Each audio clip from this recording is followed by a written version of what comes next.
Okay, our two children, Scott and Kim, were raised by a mother and a father who believed in miracles. So what happens with children who are raised around miracles? They believe in miracles. For instance, Scott and Kim wanted to go to Disneyland, and they kept harping on it over and over and over. And I said, look, we're going to sit down in the living room and pray, and God's going to have to take care of you. You're going to look to God, not to me. And my husband, George, said, and I'm going to sit down with you, and I'm going to get a miracle for me. So we prayed that God would make a way for us to go to Disneyland. George said, I want a new Chevrolet to drive out to California. So we prayed for that.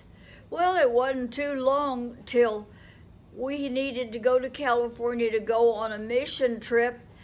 And what did we need? A new car. So George got his car. We got our mission, and the kids got the trip to Disneyland. And that's how he does work it. Excuse me. Then Kim, we moved into a new home, and she wanted to have bedspread, excuse me, bedspread and pillow slips that matched. So we went to where they were having a sale, and she picked out one that she really wanted. There was just a really precious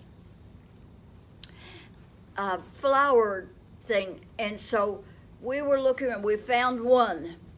Well, then, how can we do this? Because we could only find one.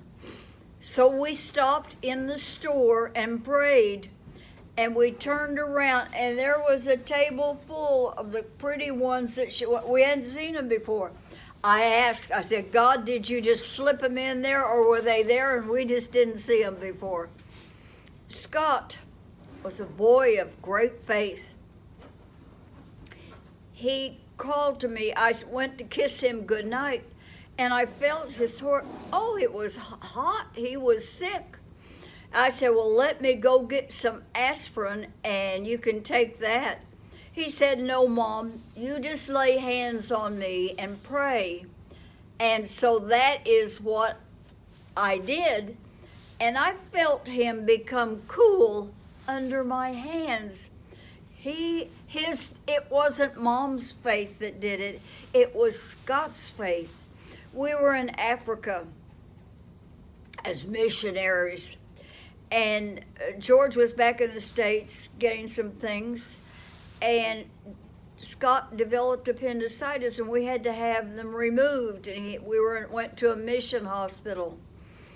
And I got up, and there was an African nurse came in to fix his IV, and he said good night, and I stood by the bedside, and I was praying silently, Lord, let Scott feel his dad's presence because George is so far away.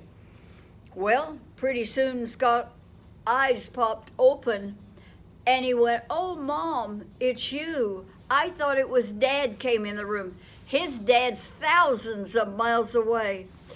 I got on the cot that they had brought for me, and I pulled the sheet up over me, and I said, oh, God, you answered my prayer.